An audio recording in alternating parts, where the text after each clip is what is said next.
যৌক্তিক সময়ের ধারণার তো নির্ভর করবে পারস্পরিক আলোচনার মাধ্যমে। আমরা কি চাই, ওনারা কি চান, জনগণ কি চায়, একটা আলোচনা হতে হবে। তো সেই আলোচনার জন্য আমরা বলেছি যে সংলাপ হওয়া প্রয়োজন।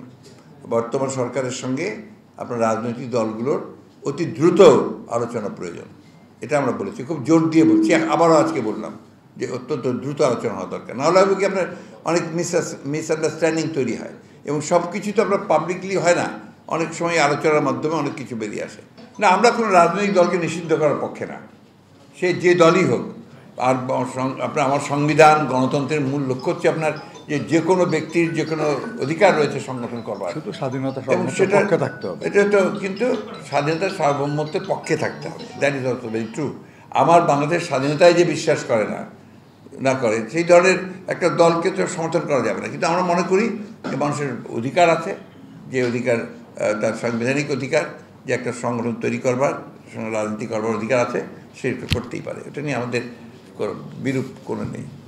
না, আমি লক্ষণ দেখছি না, আমি সতর্ক করছি। আমার একটা সতর্কের কথা আছে। কিছু ফেস আছে, তো কিছু ফেসগুলো দেখলে আমরা একটু ভয় পাই।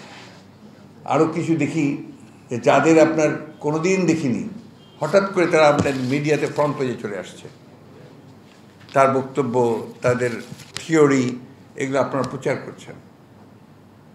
এটা সুস্থ গণতান্ত্রিক প্রক্রিয়ার জন্য খুব আমার কাছে মনে হয় যে খুব একটা আপনার ভালো বিষয় না আর কি। খেয়াল করে দেখেছেন আপনারা, নিশ্চয়ই আমার চেয়ে ভালো বুঝবেন, আমি কারো নাম বলতে চাই না, কিছুই বলতে চাই না, যাদের কখনোই দেখলাম না, কোনোদিন তারা সামনে আসলেন না, দেশের মানুষের সামনে আসলেন না, আপনার কখনোই দেখলাম না, এখন হঠাৎ করে দেখি যে তারা একটা ফ্রন্ট পেজে চলে আসছেন।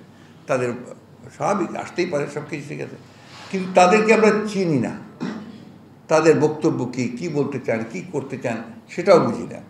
দেশের মানুষ বোঝে না। দেশের মানুষকে গিয়ে জিজ্ঞেস করে, যে কোনো মানুষকে বলবে যে হ্যাঁ ভাই, একটা নির্বাচন তো এখনই দরকার। কারণ বললাম তো আপনাকে, বাংলাদেশের সবচেয়ে বড় ব্যবসায়ীরা তারা মনে করছে যে অতি দ্রুত একটা elected government should be there, ব্যবসার জন্য, আপনার শিল্পের উন্নতির জন্য, অর্থনীতিকে সচল করার জন্য। খুব পরিষ্কারভাবে বলছেন তারা যে দ্য সুনার দ্য বেটার। কারণ আমদানি করবে, তারা বলে যে একটা গভর্নমেন্ট ঠিক মতো না থাকলে তো আমরা সেখানে পাঠাবো না। যারা রপ্তানি করবে তারা বলছে তোমাদের একটা ইলেকটেড গভর্নমেন্ট না থাকলে তো আমরা ওখানে ব্যবসা করবো না। তো দিস আর ফ্যাক্টস। আপনার যে কোনো বড় ব্যবসায়ীর সঙ্গে কথা বলেন, ব্যবসায়ী লিডারদের সঙ্গে কথা বলেন, দিস আর ফ্যাক্টস।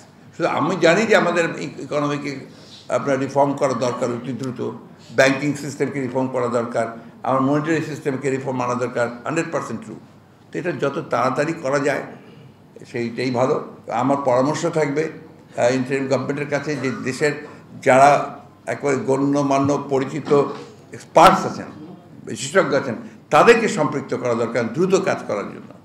দরকার হলে বিভিন্ন কমিটি করে তারা এগুলো সব দ্রুত কাজ করতে পারেন। গভর্নমেন্ট তো আমরা চালিয়েছি অতীতে, এবং আমরা আপনার সেই অভিজ্ঞতা থেকে আমরা বলছি যে এগুলো বিভিন্ন কমিটি করে দিয়ে ওতে দ্রুত, তারা কয়েকটা কমিশন করছেন। আমি আশা করব যে সেই কমিশনগুলো একটু কাজ করবে, কিন্তু রিফর্মার্সের জন্য তাদেরকে রাজনৈতিক দলগুলোর সাথে আলোচনা করে প্রয়োজনীয় কিছু কমিটি করে তাদেরকে দ্রুত করা উচিত বলে আমি মনে করি।